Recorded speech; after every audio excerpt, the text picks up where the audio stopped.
channel. Welcome to my channel. If you're new here, I'm Kimmie. This is my attic. Welcome to day 26 of 31 days in the attic, or rather night 26 of 31 days in the attic. It is nighttime, hence my PJs, the no makeup, the general chilled out look. I encourage you to get into your PJs, get into something comfortable, your sweatpants, whatever. Sit back, relax, because we are going to have another discussion tonight. Tonight we're going to talk about possession. Exorcisms. Do you think that somebody can be possessed? Or do you think that there's always another reason for their behavior? I don't know. I'm never ready. I'll tell you guys something. I am never ready to write anything off. I'm really not. Now, I would always tend to think there's another reason. I would always tend to think that, something else was going on. But I don't think I would ever say impossible. I'm just not one of those people, and I'll tell you what I mean as I get into these stories. I have chosen 5 cases of possession that we're going to talk about tonight. For most of them, if not for all of them, I have an idea of what I think happened or what I think was going on, but I will let you guys decide for yourselves. So like I said, get comfortable, relax, get a snack, get a drink, get a bowl. Well, if you're on Long Island, you don't need a blanket because, oh my God, it's another hot one. But just like I said, get comfy cozy because we are going to talk about possession.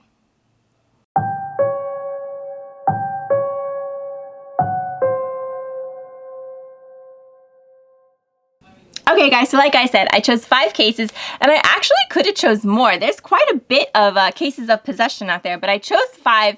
Some of them you've probably heard of. Some of them you probably at least heard of a little bit.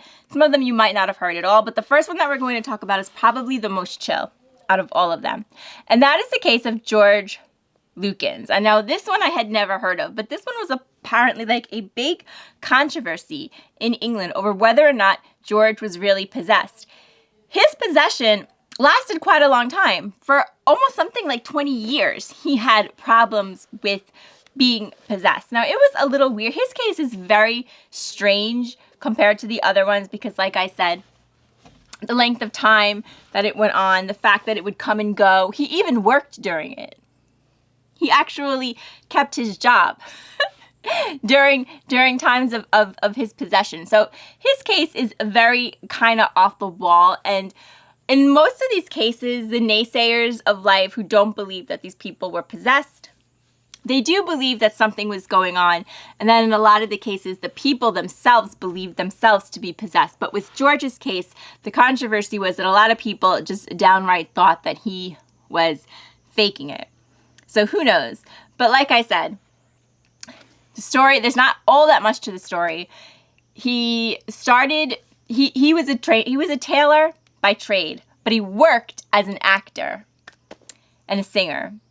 So somewhere between, and I'm sorry, I do have some notes for some of these things. So somewhere around 1769, he started to have some kind of what would probably be described today as an epileptic fit. However, George described it as a divine slap, that he felt that he had been slapped to the floor. And after that, he started to have hallucinations. He believed himself to be possessed. However, witnesses around him remember this night well, and they say that George was incredibly drunk when this first happened to him. So who knows exactly what happened to George? All that is known is that he did start acting very, very strangely. He would fight with himself. He would make animal noises, especially barking. He would sometimes speak in a strange voice. He became emaciated. He kind of stopped eating. All these things just kind of like manifested themselves. And so he eventually spent 20 weeks in the hospital. This happened in 1775. Now, during those 20 weeks in the hospital, George was treated for epilepsy. However, none of the treatments seemed to work. The doctors finally declared him uncurable, but what most of the doctors believed is that George was either a hypochondriac or that he was faking it. George believed himself to be bewitched, and so he decided that he would seek other treatments for his bewitching. These treatments he believed worked. And after that, things seemed to go okay for George for a while. Things seemed to subside until 1787, where this time he decided that he was possessed. And so this time he needed an exorcism. And actually, priests also examined George and believed that he needed an exorcism. His face would become distorted. He could speak in other languages. He would speak in other voices. And so he had given them enough proof that they deemed that he would need an exorcism. So 7 witnesses, 7 priests, on June 13th came together to give George an exorcism. During this exorcism, George often spoke with a female voice. After 2 hours, George claimed that he was cured, and he spent the rest of his life living quietly with no more seizures. Now, again, it does seem kind of likely that George could have been faking it because he was an actor, and he might have, known exactly what to say or what to do to make people believe that he was someone else. This story, I thought, there really wasn't all that much to it. I don't know why it caused so much controversy. Like, when you look up, possessions, this is always, the first one that comes up. I don't know why. This was the one that I found the least interesting, so I thought we would kick it off. And then I thought, well, maybe I won't include it, but it seems to be a really popular story of possession, so I included it. I'm not going to spend too much time on it. There you go. The case of George Lukens. Let's move on.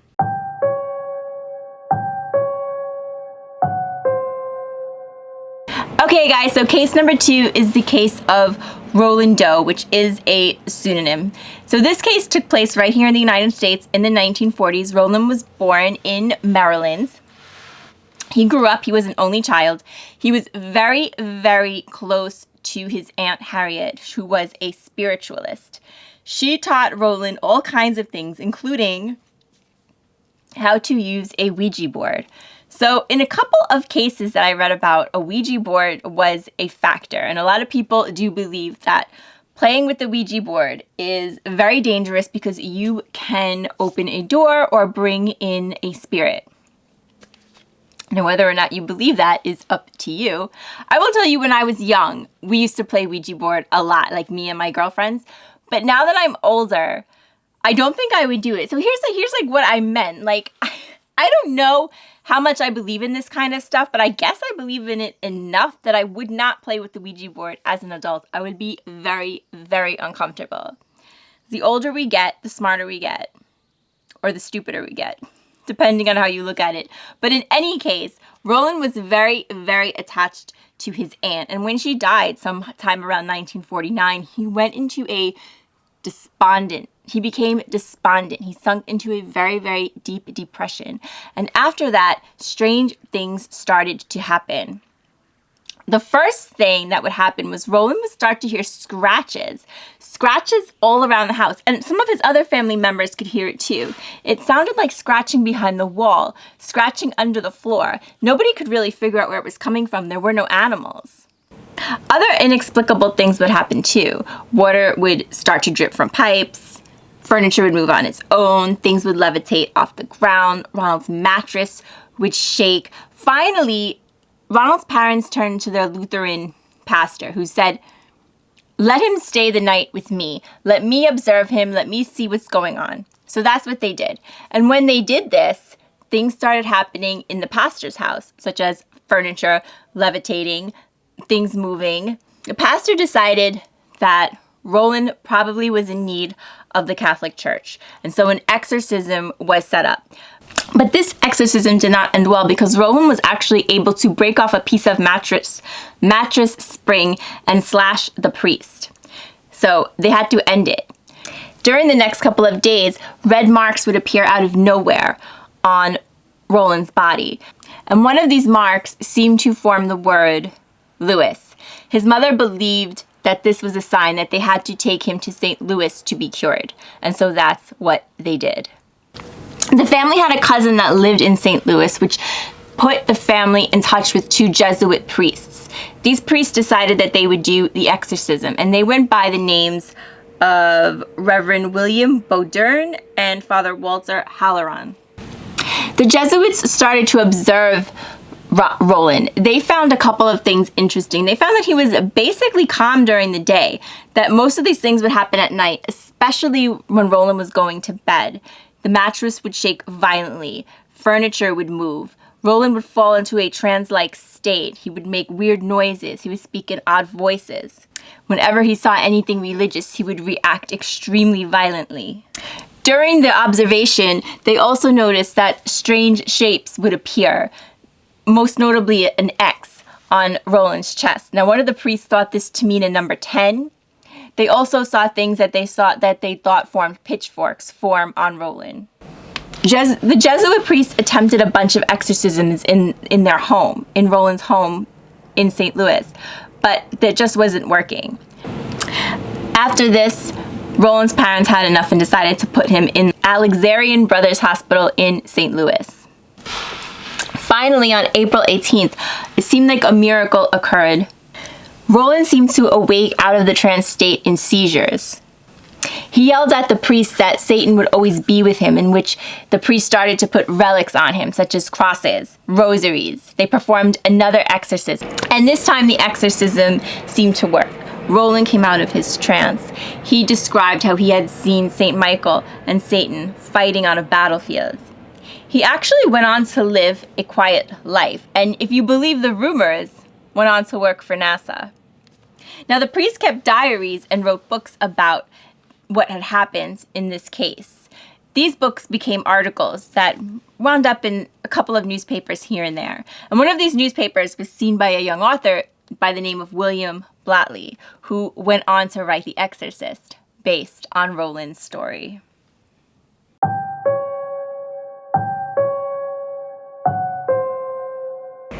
Case number 3 is Annaeckland, and this is one of the most disturbing cases because of the background and what I think might have been somewhat going on here. So she started to show signs of possession when she was only 14 years old, and her final exorcism did not take place until she was 46 years old. So she was born in Milwaukee in March of 1882. And when she was 14 years old, she started to have revulsions to religious objects. She had an inability to enter church. She had disturbing thoughts, and it was said that she would take part in quote-unquote unspeakable sexual acts. Now, I'm not sure what this meant. The problem with doing something like this, my 31 days in the attic, is that I will tell you, and I'm going to talk more about this on my last day, but I felt some pressure here to post videos because I wanted to keep up, and I wanted to keep up with the topics that I wanted to do. It were kind of like Halloween-y, whatever, but I really would have liked to research this case a little bit more because this was a case where I really felt there was more to it than what I could find. But this came up over and over, that she was accused of committing unspeakable sexual acts. But what exactly is an unspeakable sexual act? I wasn't able to find that out, so I'm not sure. But one of the differences here is that Anna claimed she was possessed by her father. She claimed that her father had come back from the dead to possess her, and the reason that he was angry with her is because she had refused his advances in life. I also read that her father was sexually involved with her aunts. I'm going to assume that was her mother's sister and not his sister, although I could not really find that information out either. And I couldn't really find out what happened to her mother. So I would have liked to have done a lot more research on this topic. But I unfortunately wasn't able to do so. So I might actually revisit this one because I think there's a lot going on here. But what did happen is, as I said, Anna had a revulsion to religious objects. She would fall into fits. She would hiss like a cat. She would levitate. She would howl. Finally, she had an exorcism. She had 3 exorcisms. These took place in 1928, and the first one was in August, from August 18th to the 26th, then again in September, from September 13th to September 20th, and again in December, from December 15th to December 23rd. Now, these exorcisms were the exorcisms took place at a convent, and apparently they were so violent that a lot of the nuns asked to be transferred. During these exorcisms, Anna would levitate, and at one time it was said that she was hanging from a door frame. She also refused to eat and would constantly throw up what looked like tea leaves. Finally, the last exorcism seemed to work.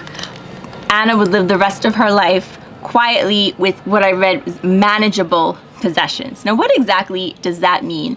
I think it's very clear here to me that Anna was suffering from some kind of traumatic stress. Mental illness induced by traumatic stress. This is, I think, a horrific case of abuse that happened to poor Anna.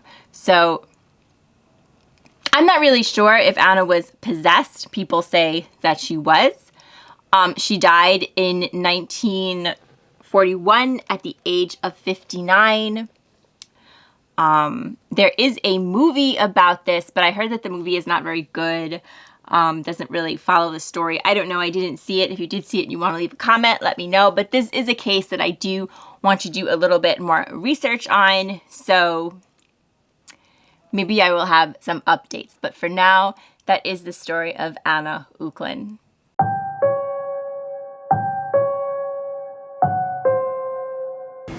The next case we're going to talk about is that of Michael Taylor.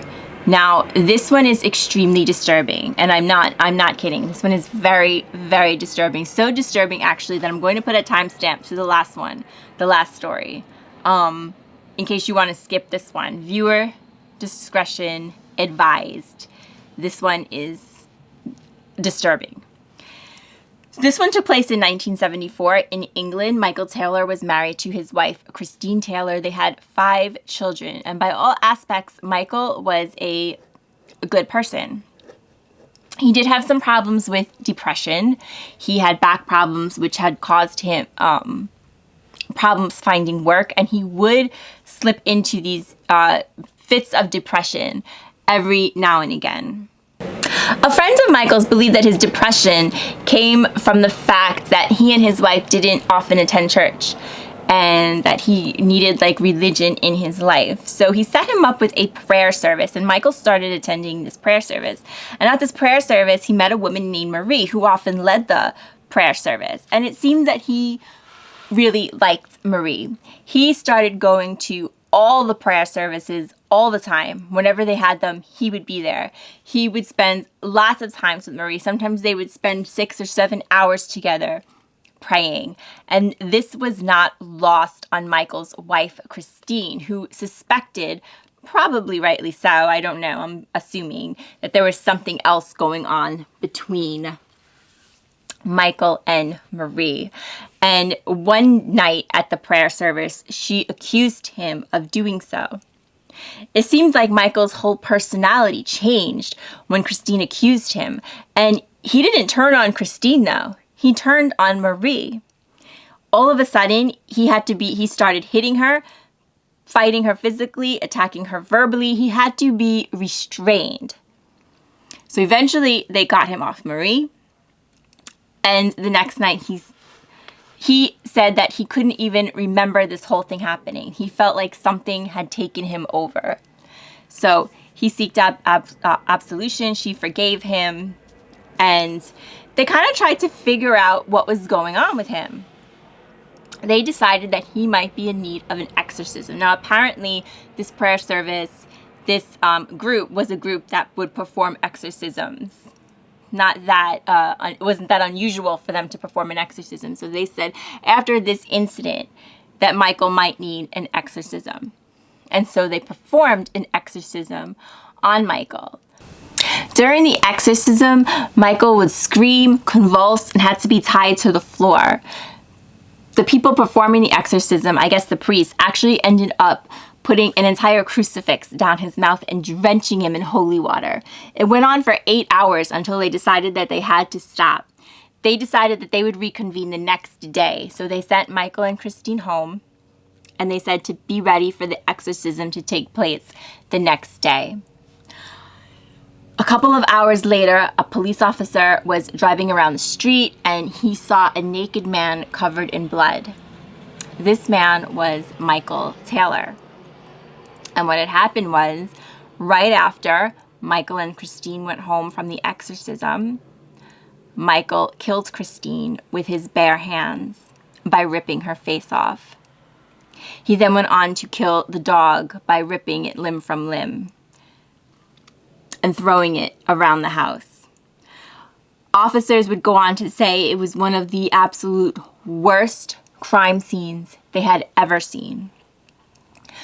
Michael was, of course, arrested, but he was found not guilty by reason of insanity. He served 4 years in a mental institution and was released.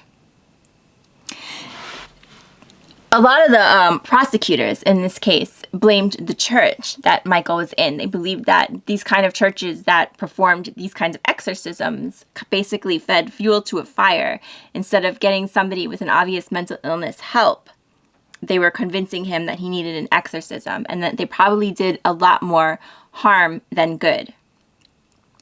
For whatever reason, they decided in 4 years that Michael was completely cured. I heard that later on he did get into some other trouble and had to seek further psychiatric evaluation, but I don't think that was anything near than the crime he committed back then in the 70s.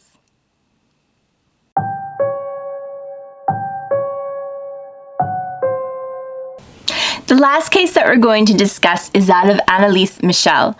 And I'm not sure if I'm saying that last name right. I'm not sure if it's pronounced Michelle, so I apologize if I am not saying it right. I know she was from Germany, so I'm going to assume that's how you say it, but like I said, I'm not 100% sure. But this one you've probably heard of. This was the case that the exorcism of Emily Rose was based on. It was based on a true story. It was based on the story of Annelise. She was born in 1952 in Bavaria, Germany. She had 3 sisters. She grew up in a very, very religious family where they attended Mass twice a week. When she was 16 years old, she did have an epileptic seizure. Epilepsy seems to be another common factor in some of these cases. She, however, was diagnosed with epilepsy of the temporal lobe. However, she did go to school. She went to college in 1973. Her classmates often described her as extremely withdrawn and very religious. But of course, that's how she grew up. She continued to suffer seizures over the next year or so. She was treated by psychiatrists. She was treated with a lot of medications. She went to psychiatric hospitals, but none of the psychiatric treatment that was offered to Annelise seemed to work. She started to suffer from hallucinations. She started to hear voices that would say that she was damned, that she was going to hell. She started to hear these voices when she prayed. The medical treatment that she had been going to for years wasn't working, and so her parents, her family, decided to turn to priests for help. Annelise's physical condition started to extremely worsen as she would take part in self-injury. She would eat insects. She would drink her own urine. Eventually, an exorcism would take place for Annelise, and her family, at her request, decided to stop medical treatment. They decided to stop any kind of medical intervention and just rely strictly on that of exorcism. There were about 67 exorcisms performed on Annelise every week, 1 or 2, some of them lasting for hours. And this went on for 10 months. On July 1st, 1976, Annelise did pass away in her home. She died officially of dehydration and malnutrition. And at the time of her death, it was believed that she had pneumonia. And she also had broken knees, probably because her body was so weak and she was moving and convulsing so much. She only weighed 66 pounds. The priests that performed the exorcism were arrested because they believed that it was negligence and that Annelise's life could have been saved by medical intervention.